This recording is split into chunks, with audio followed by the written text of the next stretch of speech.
hate to be that guy, but come on, she could be a little tougher than that. Like your dad he got enough on his plate already. He's the head coach of a top program. He's struggling. He didn't physically assault. He didn't threaten to physically assault you. He's not saying I'm going to come over. Come on, he sent you at worst. We don't know what the picture was, but at worst, he sent you a picture of his penis. Like, okay, hey, no, I'm not down with that. Whatever, and delete it and move on with your life. Why make this such a huge deal and have to tell your dad and do all of this? Now, to another team that was just as embarrassing last week in college football was Alabama. And, Alabama took a crazy loss, man, to Oklahoma, only scored 3 points. Now, out of that, and I'm sure this was bubbling up, up before that game, but out of that comes this crazy story that head coach Kalen announced that he was indefinitely suspended. That DeBoer here was indefinitely suspended from the team.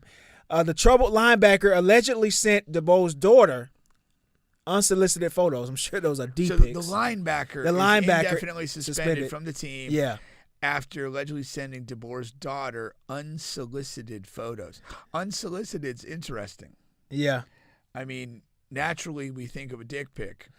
But was there some other type of unsolicited photo? No, I think that's it. Yeah. I think that's definitely it there.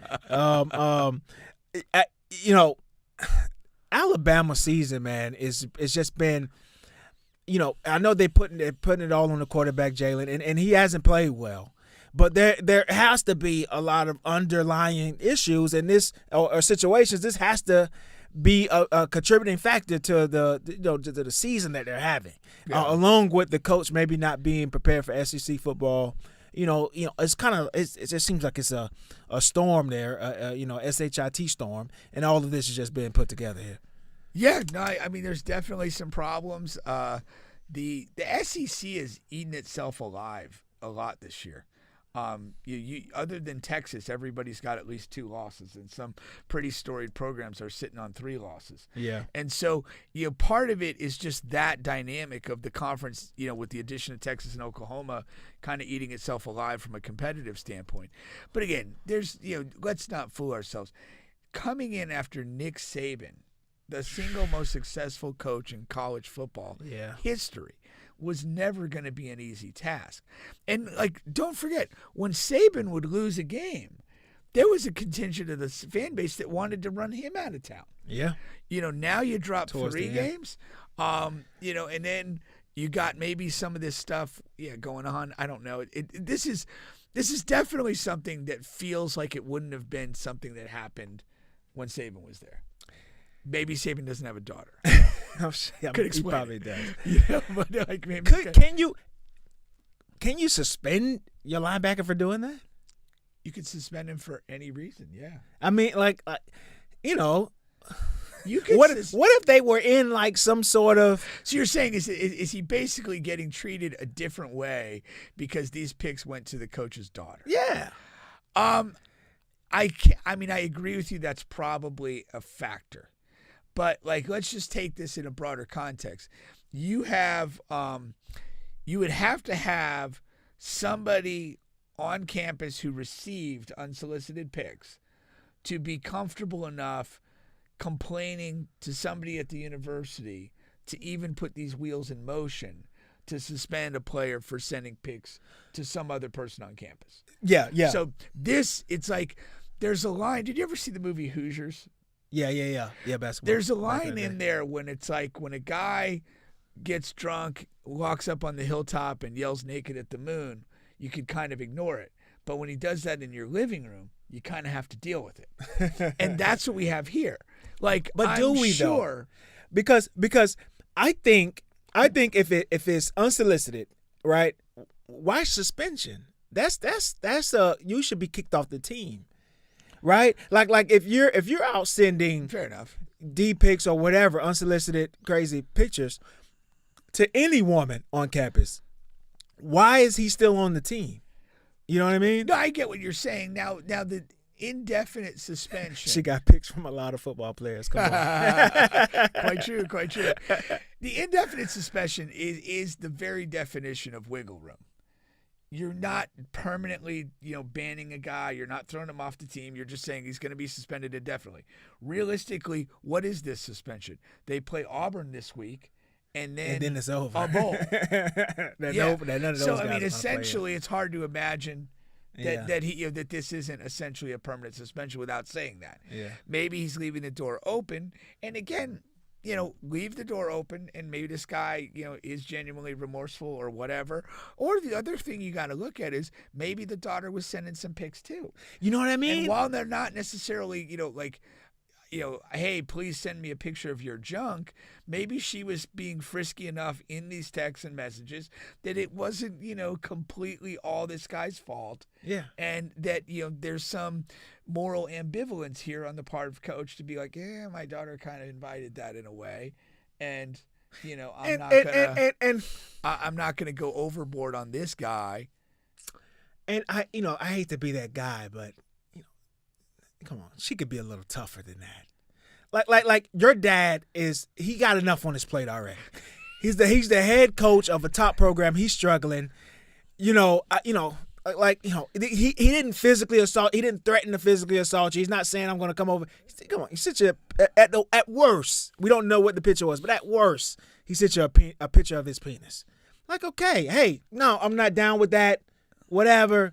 And delete it and move on with your life. Why make this such a huge deal and have to tell your dad and do all of this? Well, that's kind of where I was going. You would have to have somebody in the campus willing to make a big deal out of this for having received a picture. Now, I don't know what the setup is at Coach's house.